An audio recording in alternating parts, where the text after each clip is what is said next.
Hey everybody, it's me, Brick Squadron. I am back again with the support ship strategy for Rebels in Armada. I'm going to go over the strategy for these three ships and how to best use them on a basic level when you're going up against somebody like the Imperials. So the first one is the Nebulon B Escort Frigate, and as I said in my other video, yes, I've painted these so they're not going to look exactly like this, obviously, when you get them. I just thought this is a cool way for me to customize them. Nebulon B, it's this guy, the pretty long one. He has two cards, Support and Escort refits. I'm going to start with the Escort refit. Sorry, the Escort frigate. 57 fleet points down there. He has 5 hull, 2 blue anti-squadron, 2 command, 2 squadron, and 3 engineering values, an evade token, 2 braces, pretty reasonable maneuver skills there. 1 shield on the sides, 2 shields in the back, and 3 in the front. So as you can tell from the ship, you're going to be mainly firing from the front, as that 3 red dice shows. You also have 2 in the back, so pretty good defense in the back, and then a red and a blue on each of the sides. This guy is the better version between the two.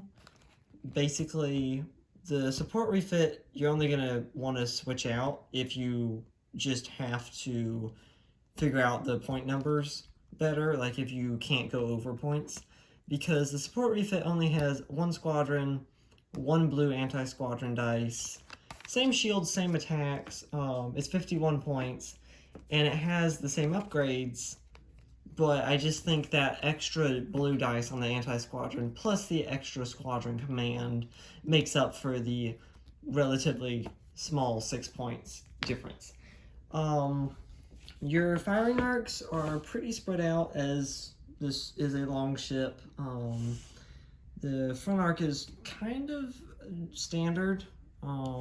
Your sides are your weak spots, though.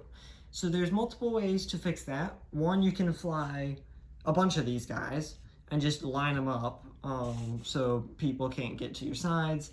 2 is there is a upgrade card that allows you to increase the shield values of some of your sides by 1 when you move or regain shields there. That is a card I run almost all the time when I run Nebulons. And then the best title for the Nebulons, I think, for either of these is Salvation. And basically, while you attack from your front hull zone, your critical hits or major hits count as 2 damages instead of 1. So because you're rolling 3 red dice, you're doing maximum range, so you're shooting from very far away potentially, and then you can also do more damage with your major hits. Double X9 turbo lasers is your cannon upgrade, and it has the ability, when you roll a major hit, the first 2 damage cards that you deal are dealt up, face up. So instead of just the 1 face up by the major hit, it's 2. So if you combine these 2, Salvation now counts your major hits as 2 damage. So if you roll a major hit and just a normal hit, and then let's say a blank, this is counting as 2 damage. So you're technically giving out 3 damage. And then because it's a major hit, you can use your turbo lasers, and if you deal any damage cards, the first 2 of those are dealt face up. So you're not only getting more damage out of your major hits, you're also potentially causing more havoc on the enemy ships that you attack if you roll major hits. Nebulon Bs are pretty much just a really good all-around ship. If I run them, I will either run 2 or I will run 1, and Akbar will be the Admiral, because you can really make it scary to go up against the side arcs if you have Akbar as your Admiral, because he lets you roll 2 extra reds out of your sides. The next ship is the GR75 retrofits. Sorry about my dog. She just busted in and decided to bark. These guys are better known as the Rebel Transports. They're pretty useless in a battle. Your combat retrofits only roll 1 blue dice in the front and back, and your medium transports roll no dice at all except for 1 black with anti-squadron. Yeah, so pretty much don't use these guys when attacking. 3 hull, you have an evade and a scatter token. Scatter token is the main thing keeping the GRs alive, because when you use that, you can cancel all attack dice results. And you have 1 command, so pretty reasonable to adjust. 2 squadron and 2 engineering for the combats. Very good maneuverability, so you can wiggle your way out of traps. 24 points, so very cheap. And then the medium transports are even cheaper, only 18 points.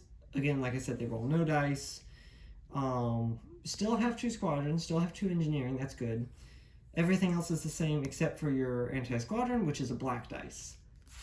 When at all possible, use the combat retrofits. Even if it's 1 blue dice, you're still likely going to need it.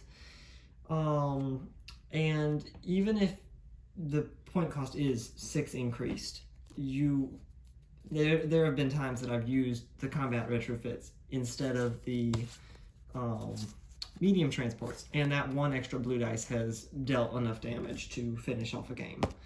These guys pretty much go with whatever upgrades. I like to use the expanded hangar bays and rapid launch bays, so you can load Y-wings or B-wings on here, fly real close to ships, and then for your squadron command, offload those bombers at close range for them to attack, and then next round, these guys fly really quick. You do have to be very careful about the very wide side arcs because you roll no dice there, and you only have 1 shield on each hull zone.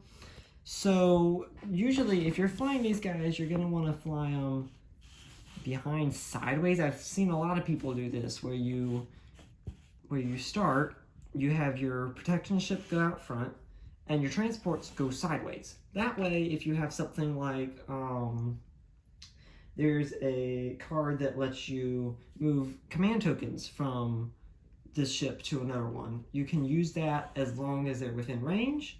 And then whenever you choose to, you can swivel back and loop back across your protector to offload those bombers like I was talking about at close range, while this guy's been trimming down the enemy shields.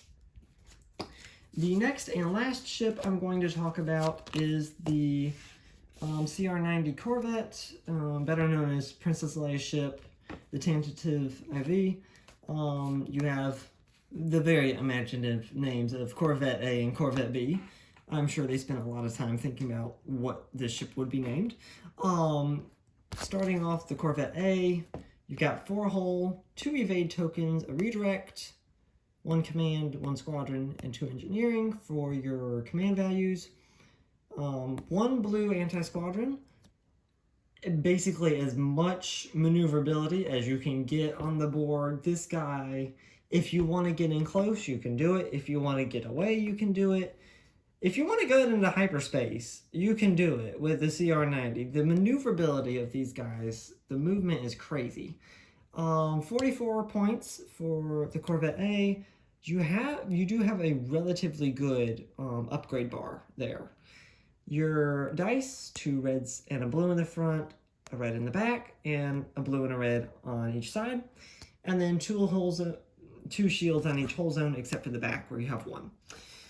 This is a ship where either one, the Corvette A or the Corvette B, can be used. I technically think the A is better just because red dice, that's probably just me. I like to attack at long distances and then zoom up really close.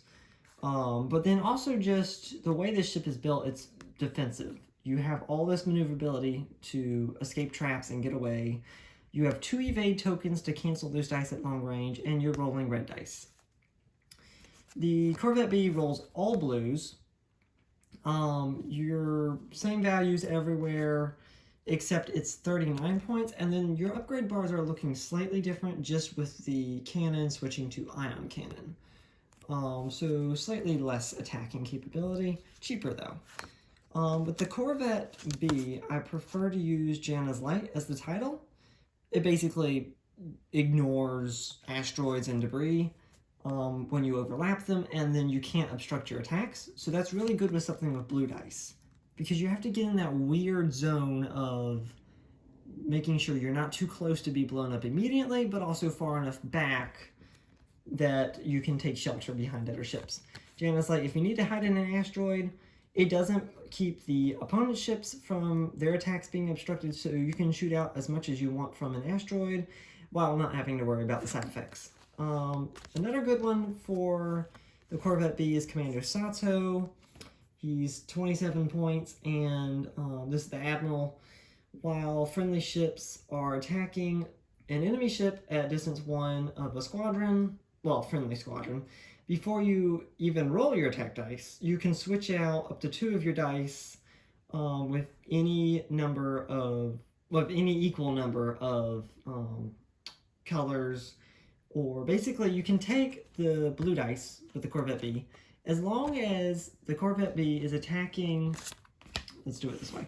As long as this guy is attacking the light cruiser, and there is a squadron, a friendly squadron of some sort here, at distance 1 of the enemy ship, you can switch out whatever color of dice you're rolling with up to 2 of a different color. So with the Corvette B, you take your blue dice, turn them into red dice, or if you're closer, take your blue dice, turn them into black dice. Commander Sato is really versatile. You can use him in lots of occasions. You do just have to have those squadrons with him, though. Alright, that was the last strategy guide for the Rebels.